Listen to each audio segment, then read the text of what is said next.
AB जानकारी educational YouTube channel में पुनः आपका एक बार फिर स्वागत है। और आज के इस वीडियो का टॉपिक है वह सीटेट के हिंदी लैंग्वेज से संबंधित है। जैसा कि आपको जानकारी होगा कि सीटेट में दो पेपर होते हैं, पेपर फर्स्ट और पेपर सेकंड। और पेपर फर्स्ट में कक्षा 1 से लेकर 5 तक के लिए होती है और पेपर 2 जो है 6 से लेकर 8 तक की होती है। तो दोनों पेपरों में हिंदी या किसी भी अदर लैंग्वेज से 30 प्रश्न जो है अवश्य पूछे जाते हैं। तो आपने लैंग्वेज ग्रुप में हिंदी का सिलेक्शन किया है तो इस वीडियो को ध्यानपूर्वक सुनिए, क्योंकि यह वीडियो में ऐसे ऐसे प्रश्न को सम्मिलित किए गए हैं जो सीटेट के परीक्षा में पेपर 1 में या पेपर 2 में आ सकते हैं। तो बिना समय गवाए हम सीधे चलते हैं क्वेश्चन पर और देखते हैं कि क्वेश्चन क्या है और इसका आप निश्चित रूप से लाभ उठाएंगे सीटेट की परीक्षा में। और पहला प्रश्न है कि हिंदी साहित्य की भूमिका के लेखक कौन है। ध्यान दीजिए, हिंदी साहित्य की भूमिका, एक बुक का नाम है हिंदी साहित्य की भूमिका के लेखक कौन है। ए डॉक्टर नगेंद्र, बी आचार्य हजारी प्रसाद द्विवेदी, सी डॉक्टर राम कुमार वर्मा और डी आचार्य विश्वनाथ प्रसाद मिश्र। और इसका सही जवाब है आचार्य हजारी प्रसाद द्विवेदी, यानी कि इसका बी जो है सही जवाब है। आपको बताते चलें कि यह वीडियो स्पष्ट रूप से दिखाई नहीं दे रहा है, तो आप वीडियो क्वालिटी बढ़ाकर इसको स्पष्ट रूप से देख सकते हैं। दूसरा क्वेश्चन चलते हैं। दूसरा क्वेश्चन इस प्रकार है कि हिंदी साहित्य के इतिहास का लेखन सर्वप्रथम किस भाषा में हुआ। क्वेश्चन बहुत इंपॉर्टेंट है। हिंदी साहित्य के इतिहास का लेखन सर्वप्रथम किस भाषा में हुआ। ए अंग्रेजी, बी फ्रेंच, सी जर्मनी और डी उर्दू। और दो का सही जवाब होगा बी फ्रेंच। जैसा कि आप जानते हैं हिंदी साहित्य के इतिहास का लेखन सर्वप्रथम किस भाषा में हुआ, तो उसका सही जवाब होगा बी फ्रेंच में। हिंदी साहित्य का प्रथम इतिहास फ्रेंच भाषा में गार्सा द दासी ने लिखा था। अगला प्रश्न है हिंदी साहित्य के प्रथम काल को वीर काल किसने कहा है। हिंदी साहित्य के प्रथम काल को वीर काल किसने कहा है। ए मिश्र बंधु, बी राहुल सांकृत्यायन, सी विश्वनाथ प्रसाद मिश्र और डी राम कुमार वर्मा। और इसका सही जवाब होगा तीसरा का, वह होगा सी, यानी कि विश्वनाथ प्रसाद मिश्र। इसके बारे में डिटेल्स सुन लीजिए कि हिंदी साहित्य के प्रथम काल को वीर काल की संज्ञा आचार्य विश्वनाथ प्रसाद मिश्र ने दी है। अब चलते हैं क्वेश्चन नंबर 4 पे और देखते हैं कि 4 में कौन सा क्वेश्चन को शामिल किया गया है। और यह है कौन सी रचना शंभु कवि की नहीं है। कौन सी रचना शंभु कवि की नहीं है। ए पौ मचरीय, बी रिठ रेणी चरीय, सी शंभु छंद और डी महापुराण। तो इसमें डी ही एक ऐसा है जो शंभु कवि की रचना नहीं है। और आपको बताते चलें कि यह वीडियो स्पष्ट रूप से दिखाई नहीं दे रहा है, तो आप वीडियो क्वालिटी बढ़ाकर इसके आसानी से देख सकते हैं। अगला है अपभ्रंश प्रभावित हिंदी रचना कौन सी है। अपभ्रंश प्रभावित हिंदी रचना कौन सी है। ए भारतेश्वर बाहुबली रास, बी चंदन बाला रास, सी नेमिनाथ रास और डी बसंत विलास। और पांचवा का सही जवाब है ए, और वह है भारतेश्वर बाहुबली रास। अगला 6 नंबर क्वेश्चन है 11वीं शताब्दी में रचित लोक भाषा काव्य है। 11वीं शताब्दी में रचित लोक भाषा काव्य है। ए जयमयंक जस चंद्रिका, बी उक्ति व्यक्ति प्रकरण, सी राउल वेल और डी ढोला मारू रा दूहा। 11वीं शताब्दी में रचित लोक भाषा काव्य कौन है।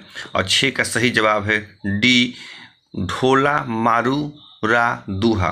बताते चलें इसके बारे में कि ढोला मारू रा दूहा कुशल लाभ द्वारा रचित 11वीं शताब्दी में रचित लोक भाषा काव्य है। अब चलते हैं 7 नंबर क्वेश्चन पर कि ओम जय जगदीश हरे की आरती की रचना किसने की है। ओम जय जगदीश हरे की आरती की रचना किसने की है। ए श्रद्धाराम फिलौरी, बी राजा शिव प्रसाद, सी शिवानंद और डी हरिहर स्वामी। और 7 का सही जवाब है ए, और वह है श्रद्धाराम फिलौरी। इसके बारे में सुनते जाइए कि ओम जय जगदीश हरे नामक आरती की रचयिता श्रद्धाराम फिलौरी हैं। अब चलते हैं क्वेश्चन नंबर 8 पर और आपको बताते हैं कि 8वां क्वेश्चन कौन है। और 8वां नंबर क्वेश्चन है, जैसा कि स्क्रीन पर आप देख रहे हैं कि उत्तर प्रदेश में, ध्यान दीजिए, उत्तर प्रदेश में अल्लाह खंड के नाम से कौन सा काव्य प्रचलित है। उत्तर प्रदेश में अल्लाह खंड के नाम से कौन सा काव्य प्रचलित है। ए हमीर रासो, बी परमल रासो, सी पृथ्वीराज रासो और डी खुमार रासो। और 8 का सही जो जवाब है वह है बी परमाल रासो, क्योंकि आप जानते हैं कि अल्लाह खंड नाम परमाल रासो का है।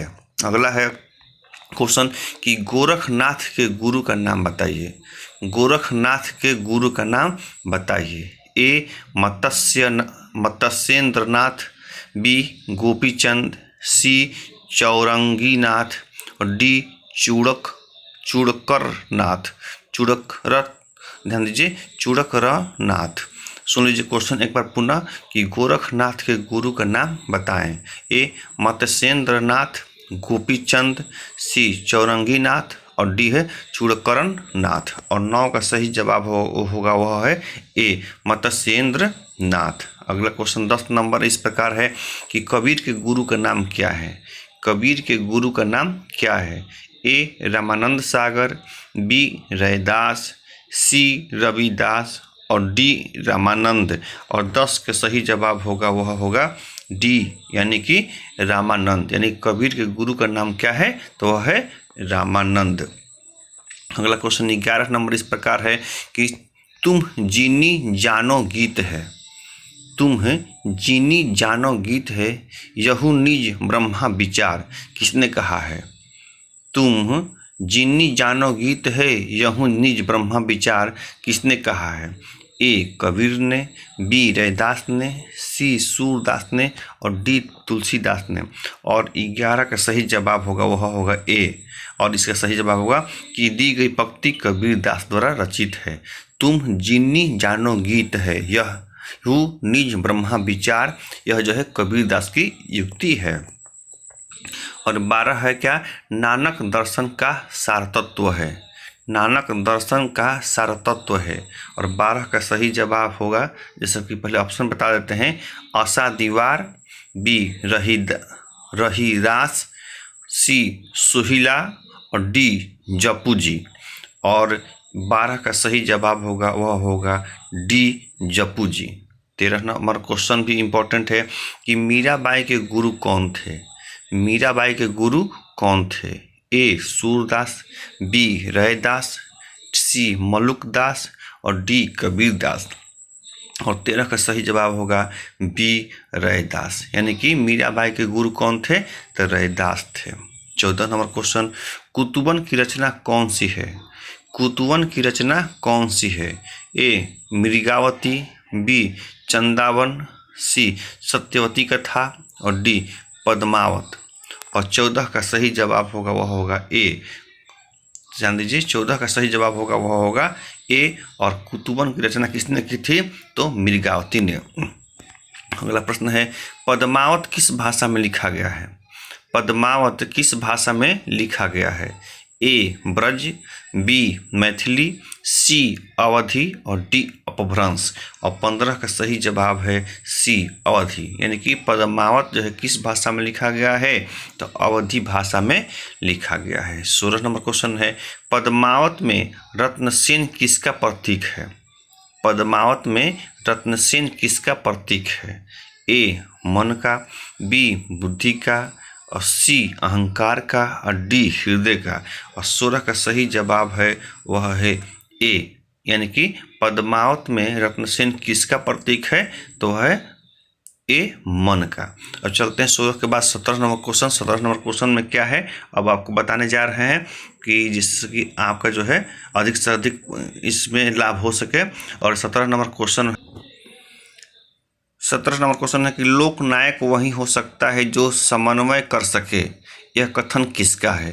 लोकनायक वही हो सकता है जो समन्वय कर सकता है, यह कथन जो है किसका है? 17 नंबर क्वेश्चन एक बार पुनः सुन लीजिए कि लोकनायक वही हो सकता है जो समन्वय कर सके, यह कथन किसका है? ए आचार्य रामचंद्र शुक्ल का, बी आचार्य हजारी प्रसाद द्विवेदी का, सी डॉक्टर राम विलास शर्मा का और डी नागेंद्र का। और 17 का सही जवाब है वह है बी। दी गई सूक्ति लोकनायक वही हो सकता है जो समन्वय कर सके आदर्श हजारी प्रसाद द्विवेदी की तुलसी के बारे में है। अगला क्वेश्चन 18 नंबर कि तुलसीदास ने कौन सी रचना कली काल से मुक्ति पाने के हेतु लिखी? ध्यान दीजिए, तुलसीदास ने कौन सी रचना कली काल से मुक्ति पाने के लिए लिखी? ए कवितावली, बी विनय पत्रिका, सी रामाज्ञा प्रश्न और डी हनुमान बाहुक। और 18 का सही जवाब होगा वह होगा बी। तुलसीदास ने विनय पत्रिका की रचना कली काल से मुक्ति पाने के लिए की थी। 19 प्रश्न इस प्रकार है कि अष्टछाप की स्थापना का श्रेय किस आचार्य को है? अष्टछाप की स्थापना का श्रेय किस आचार्य को है? ए वल्लभाचार्य, बी विठलनाथ, सी हित हरिवंश और डी कुंभनाथ। और 19 का सही जवाब होगा वह होगा बी। अष्टछाप की स्थापना गोसाई विठलनाथ ने 1565 ईस्वी में की थी। गोसाई विठलनाथ स्वामी वल्लभाचार्य के पुत्र थे। अब चलते हैं 20 नंबर क्वेश्चन। उर में माखन चोर गड़े।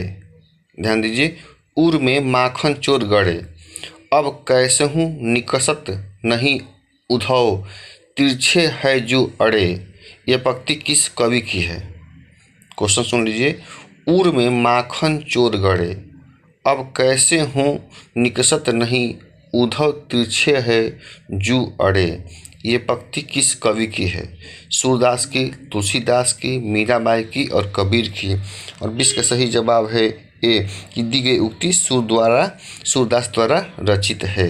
21 नंबर क्वेश्चन कि सूरदास किस रचना का, ध्यान दीजिए, सूरदास किस रस का कोना कोना झांक आए हैं?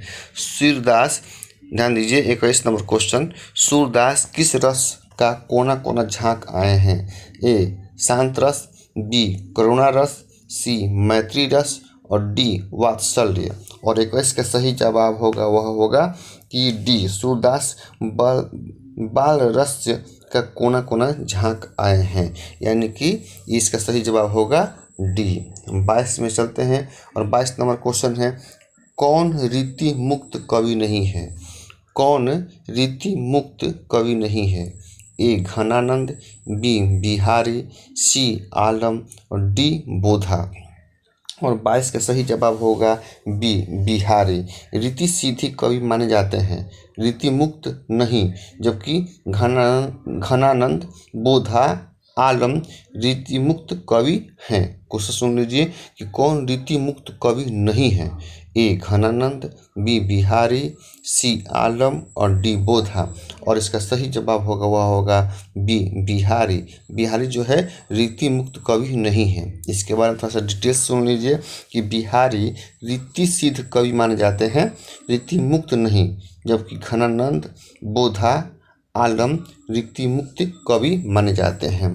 23 नंबर क्वेश्चन सुनिए कि रीति काल के किस कवि को कठिन काव्य कहा गया है? रीति काल के किस कवि को कठिन काव्य कहा गया है? ए भूषण को, बी बिहारी को, सी केशवदास को और डी घनानंद को। और 23 का सही जवाब होगा सी केशवदास को, यानी कि रीति काल के किस कवि को कठिन काव्य कहा गया है, तो इसका सही जवाब होगा केशवदास को। इसका थोड़ा डिटेल्स सुन लीजिए 23 का, और वह है कि रीतिकालीन कवि केशवदास को कठिन काव्य का प्रेत कहा जाता है क्योंकि उनकी कविता क्लिष्ट है। अगला है 24 नंबर प्रश्न, रीति काल का कौन सा कवि वीर रस की काव्य के लिए प्रसिद्ध है? ध्यान दीजिए, रीति काल का कौन सा कवि वीर रस की काव्य रचना के लिए प्रसिद्ध है? ए मोतीराम, बी भूषण, सी चिंतामणि और डी घनानंद। और 24 का सही जवाब होगा वह होगा बी, यानी कि भूषण। रीति काल का कौन सा कवि वीर रस की काव्य रचना के लिए प्रसिद्ध है? तो भूषण। इसका थोड़ा डिटेल्स सुन लीजिए कि 24 का कि रीतिकाल के कवि भूषण ने छत्रपति शिवाजी एवं बुंदेल वीर छत्रसाल की वीरता का वर्णन अपने काव्य में करते हुए वीर रस की रचनाओं की हैं। अब चलते हैं 25 नंबर क्वेश्चन पर कि पद्माकर द्वारा रचित महा अलंकार ग्रंथ कौन सा है? पद्माकर द्वारा रचित अलंकार ग्रंथ कौन सा है? ए भाषा भूषण, बी रामचंद्राभरण, सी काव्यालंकार और डी पद्माभरण। और 25 का सही जवाब होगा वह होगा डी, और वह है पद्माभरण। सुन लीजिए क्वेश्चन, पद्माकर द्वारा रचित अलंकार ग्रंथ कौन सा है? और वह है पद्माभरण। इसका डिटेल्स सुन लीजिए 25 का कि पद्माकर द्वारा रचित अलंकार ग्रंथ का नाम है पद्माभरण। अब चलते हैं क्वेश्चन नंबर 25 के बाद 26 पर, जो आपके सामने अब प्रस्तुत होगा। एक बात और कि स्पष्ट रूप से क्वेश्चन दिखाई नहीं दे रहा है तो आप अपने वीडियो क्वालिटी बढ़ाकर इसको स्पष्ट रूप से अपने स्क्रीन पर देख सकते हैं। और ये क्वेश्चन है कि भीतर भीतर सब रस चूसे, ध्यान दीजिए, भीतर भीतर सब रस चूसे, हंसी हंसी के तन मन धन मुसे, पंक्ति किस कवि की है? भीतर भीतर सब रस चूसे, हंसी हंसी के तन मन मुसे, पंक्ति किस कवि की है? ए प्रताप नारायण मिश्र, बी बालकृष्ण भट्ट, सी ठाकुर और डी भारतेंदु हरिश्चंद्र। और 26 का सही जवाब होगा वह होगा डी की दी गई पंक्तियाँ भारतेंदु हरिश्चंद्र द्वारा रचित हैं। 27 नंबर क्वेश्चन कि निम्नलिखित में कौन सी रचना अयोध्या सिंह उपाध्याय हरिऔध की नहीं है? निम्नलिखित में कौन सी रचना अयोध्या सिंह उपाध्याय हरिऔध की नहीं है? ए विचित्र विवाह, बी वैदेही वनवास, सी चौखे चौपदे और डी चुभते चौपदे। और इसका 27 का सही जवाब होगा वह होगा ए अयोध्या सिंह उपाध्याय हरिऔध की रचना नहीं है, वह है विचित्र विवाह। शेष तीनों हरिऔध की रचनाएं हैं। विचित्र विवाह इसका सही जवाब होगा। 28 नंबर क्वेश्चन, नारी तुम केवल श्रद्धा हो पंक्ति किस रचना में है? नारी तुम केवल श्रद्धा हो पंक्ति किस रचना में है? ए कामायनी, बी साकेत, सी चंद्रगुप्त और डी भारत भारती। सुन लीजिए क्वेश्चन, नारी तुम केवल श्रद्धा हो पंक्ति किस रचना में है? ए कामायनी, बी साकेत, सी चंद्रगुप्त और डी भारत भारती। और 28 का सही जवाब होगा वह होगा ए नारी तुम केवल श्रद्धा हो जयशंकर प्रसाद द्वारा रचित छायावादी महाकाव्य कामायनी के लज्जा सर्ग की पंक्ति है। और चलते हैं 29 नंबर क्वेश्चन।